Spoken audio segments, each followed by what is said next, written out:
everyone. I'm glad to be with you this week. Sorry I missed you last week. I was a little bit ill, like lots of people. Hope you are all doing well and your health is good. I wanted to talk with you this week about a couple of things coming up. One, on Friday, February 3rd, many of you, if you read the mainstream news, will know a little bit about the fact that another person has died after being shot by the Toronto police. It happened in the East End of Toronto in the morning, 10 in the morning. We have very few details because, as always in these cases, when someone dies after an altercation with police, the information just clamps down and it's very difficult to find out anything. But from what we know, a man was in a lot of distress. He was wearing a hospital gown. He was running around with a couple of pairs of scissors. He was threatening people in the neighborhood. He was clearly not in a good place and not in his right mind, experiencing some kind of mental health crisis.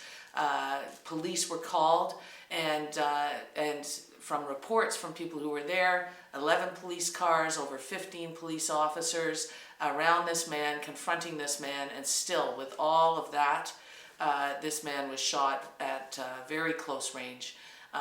So we are left to wonder what happened.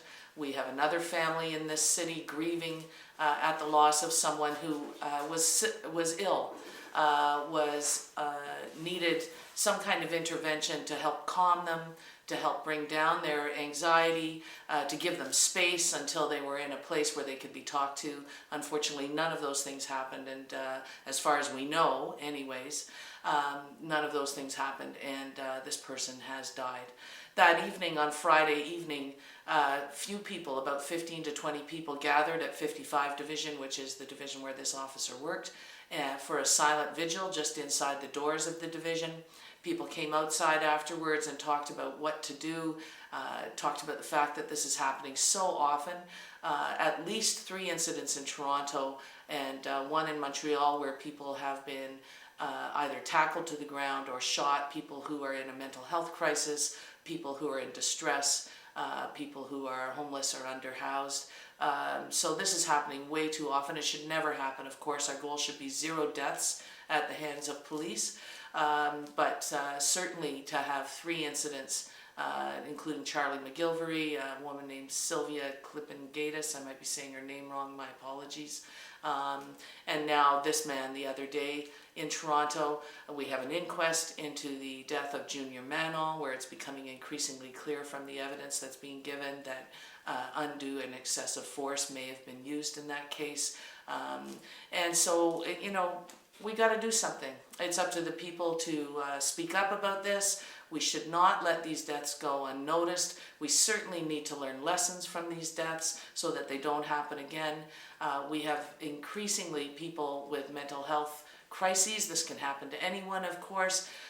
People in those states need a response that's humane, that has some preserves their dignity. That response could come from people who have experienced those kinds of crises themselves. They can come from people who are trained to deal with people in a mental health crisis or who are unresponsive. We need to remember that Charlie McGilvery was unresponsive, not in a crisis due to a brain injury.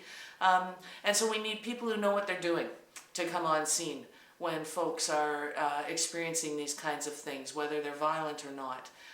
There are people who are trained to deal with people even in heightened states of excitement, even people who are threatening violence. There are lots of people in our communities who are trained to deal with that, who know how to de-escalate those situations. We need those folks to be the first on the scene, not officers with guns, because this is increasingly proving to be deadly.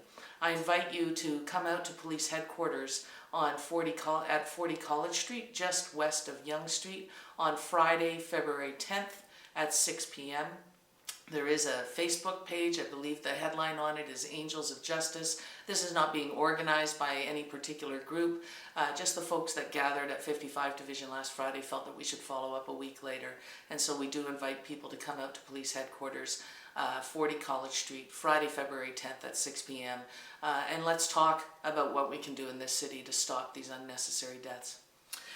And speaking of unnecessary deaths and police inaction in this case, February 14th, That's Tuesday, February 14th at 12:30. Once again, Indigenous women, their Indigenous men, their allies and supporters, activists, community members will be gathering at, again, 40 College Street, Toronto Police Headquarters, February 14th at 12:30. That's just after noon.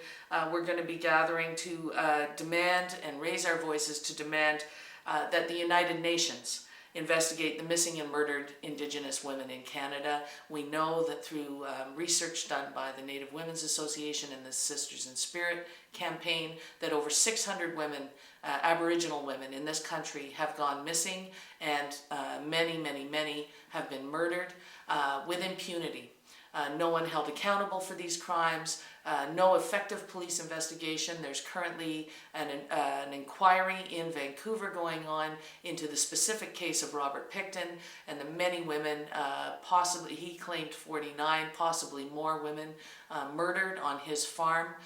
This inquiry is a bit of a sham, as we know that many of the groups that wanted to intervene, groups representing Aboriginal women and their supporters, were not allowed to speak at this inquiry and or were not given sufficient resources and funds to be able to bring lawyers and be able to effectively participate in the inquiry. So many important voices are not there. But even still, the voices that are there, RCMP police officers, others that are testifying at this inquiry, are painting a picture of severe neglect, of severe dismissal of people's concerns about their sisters, their aunties, their grandmothers, their mothers, their daughters. None of this was paid attention to over years and years in the Vancouver area while Robert Pickton and probably accomplices were allowed to get away with murder, literally murder. And if we, and this is happening across the country, women hitchhiking from remote places trying to get into the city, picked up and gone. Women who are abducted from their homes, women who were murdered by partners. Many different situations where Aboriginal families have reported missing women, girls, many young girls as well, and nothing has been done.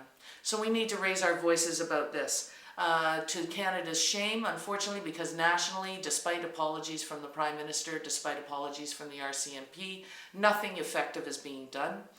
These missing women continue to this day. Lack of action, neglect of Aboriginal communities and families continues in remote parts of the country as well as in urban parts of the country.